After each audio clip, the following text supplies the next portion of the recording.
Selamat malam warga GKI Juwana yang dikasihi Tuhan Yesus Kristus. Renungan pada malam hari ini berjudul Pekerja Keras, yang diambil dari Amsal 10 ayat 4. Demikian: tangan yang lamban membuat miskin, tetapi tangan orang rajin menjadikan kaya. Saudara-saudara, semua orang itu pasti berkeinginan menjadi orang yang berhasil, entah itu dalam studi, dalam pekerjaan atau profesi mereka. Lalu bagaimana supaya keinginan itu bisa terwujud? Seorang karyawan pasti berandai-andai bekerja di sebuah perusahaan yang besar, di mana ia akan mendapatkan gaji yang tinggi dan fasilitas yang memadai. Seorang siswa juga berpikir, jika ia masuk sekolah unggulan atau favorit, kelak ia juga pasti akan bisa melanjutkan kuliah di perguruan tinggi negeri atau perguruan tinggi yang terbaik. Seorang atlet juga berpikir, jika ia bisa masuk pelatnas di Jakarta, pasti akan berprestasi tinggi. Seringkali kita hanya melihat hasil atau sesuatu yang kelihatannya sudah enak atau sudah mapan. Tapi pernahkah kita juga berpikir bahwa di balik itu semua dibutuhkan kerja keras?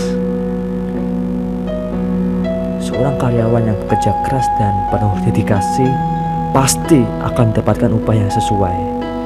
Demikian juga siswa yang tanpa belajar keras, siswa tersebut mustahil akan memperoleh nilai yang bagus dan diterima di PTN atau perguruan tinggi yang terbaik.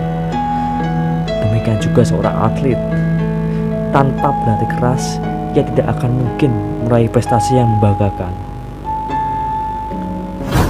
Janganlah kita malas dalam mengerjakan segala sesuatu, sebab kemalasan mendatangkan tidur nyenyak, dan orang yang lamban akan menderita lapar. Sebaliknya, jadilah seorang pekerja keras. Mengapa kita harus bekerja keras? Karena Tuhan kita adalah Tuhan yang bekerja, bukan pribadi yang suka bermalas-malasan atau berpangku tangan saja. Ia berkata, Bapakku bekerja sampai sekarang, maka aku pun bekerja juga. Bahkan sesungguhnya tidak terlelap dan tidak tidur penjaga Israel.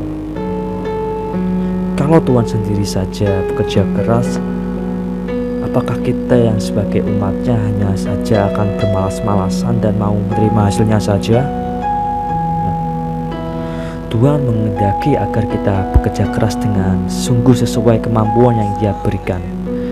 Kepada orang yang diberi satu talenta, yang tidak mau bekerja dan mengembangkannya, dikatakan, "Hai kamu, hamba yang jahat dan malas." Kita disebut sebagai hamba yang jahat jika kita malas dan tidak mau bekerja. Selamat malam, Tuhan Yesus memberkati.